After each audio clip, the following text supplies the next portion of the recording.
Assalamualaikum warahmatullahi wabarakatuh. Shalom, Om Swastiastu, Namo Buddhaya, salam kebajikan.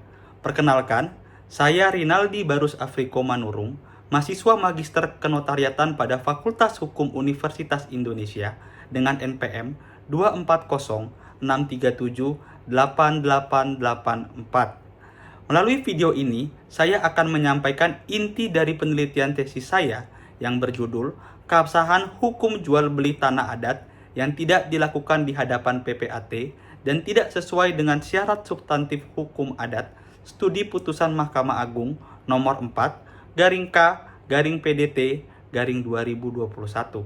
Peralihan hak atas tanah adat tanpa keterlibatan PPAT menjadi isu penting karena menyangkut keabsahan hukum dan perlindungan hak masyarakat adat.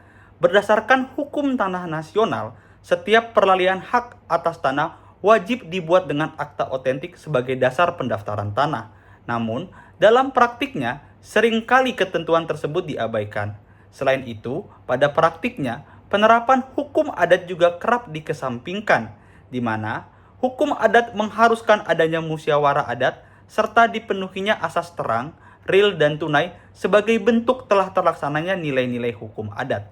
Tidak terpenuhinya hukum nasional dan hukum adat dalam peralihan hak atas tanah adat menunjukkan belum terciptanya suatu harmonisasi hukum nasional dan hukum adat.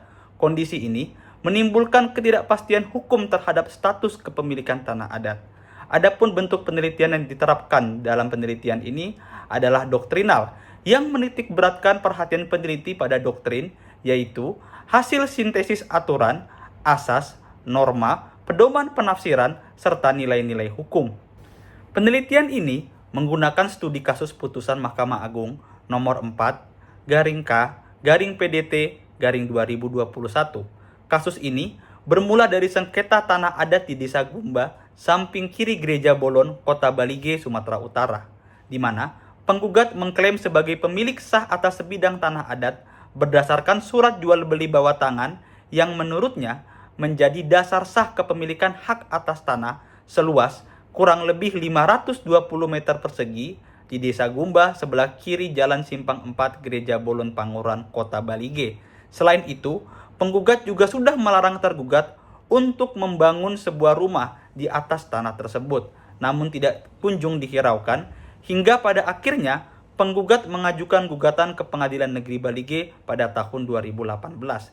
Di lain sisi, tergugat mengaku bahwa orang tua tergugat tidak pernah menandatangani perjanjian jual beli tanah tersebut, serta keadaan orang tua tergugat tidak memungkinkan memahami isi dokumen tersebut, dikarenakan orang tua tergugat buta huruf, dan objek tanah tersebut bukanlah milik pribadi orang tua tergugat, melainkan tanah adat yang dimiliki oleh seluruh kaum adat, yang peralihannya dilakukan tanpa persetujuan kepala adat, sehingga cacat hukum. Adapun kasus ini telah menumpu upaya hukum hingga tingkat kasasi. Pada Pengadilan Negeri dan Pengadilan Tinggi memutuskan mengabulkan gugatan penggugat, namun pada tingkat kasasi memutuskan menolak gugatan tersebut serta membatalkan perjanjian jual beli tanah tersebut dengan mempertimbangkan tidak dilaksanakannya jual beli tanah secara adat. Berdasarkan analisa yang saya lakukan pada putusan tersebut, peralihan hak atas tanah adat tidak sah karena dilakukan tanpa keterlibatan PPAT, sebagaimana diwajibkan pada pasal 37 ayat 1 PP nomor 24 tahun 1997.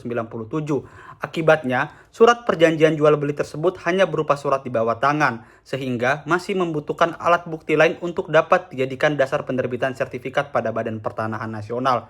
Selain itu, perjanjian tersebut tidak memenuhi syarat sah perjanjian, sebagaimana yang diatur pada pasal 1320 KUH Perdata, terutama pada unsur kesepakatan dan kecakapan hukum, serta terdapat unsur paksaan dalam perjanjian tersebut sehingga tidak memiliki kekuatan hukum yang mengikat sebagaimana diatur dalam pasal 1321 KUH Perdata. Lalu bila dilihat secara hukum adat, peralihan hak atas tanah adat tersebut tidak sah karena tidak adanya musyawarah adat. Selain itu, peralihan tersebut tidak memenuhi prinsip tunai, terang, dan real sebagai syarat sah jual beli menurut hukum adat, sehingga menimbulkan tidak terlaksananya pemenuhan hak masyarakat adat sebagaimana yang telah dijamin dalam pasal 18B ayat 2 Undang-Undang Dasar 1945. Berdasarkan hasil analisa saya, mengajukan 3 saran utama. Pertama, kepada Kementerian ATR BPN bersama pemerintah daerah Balige perlu meningkatkan sosialisasi dan edukasi hukum mengenai pentingnya akta PPAT.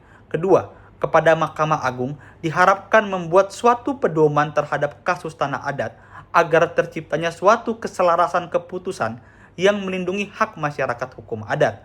Ketiga, kepada masyarakat umum dan masyarakat adat khususnya, perlu memperkaya wawasan baik dengan cara mengikuti penyuluhan dan membaca literatur yang berkaitan dengan hukum tanah nasional serta hukum tanah adat. Demikian pemaparan singkat tesis yang dapat saya sampaikan. Terima kasih atas perhatiannya.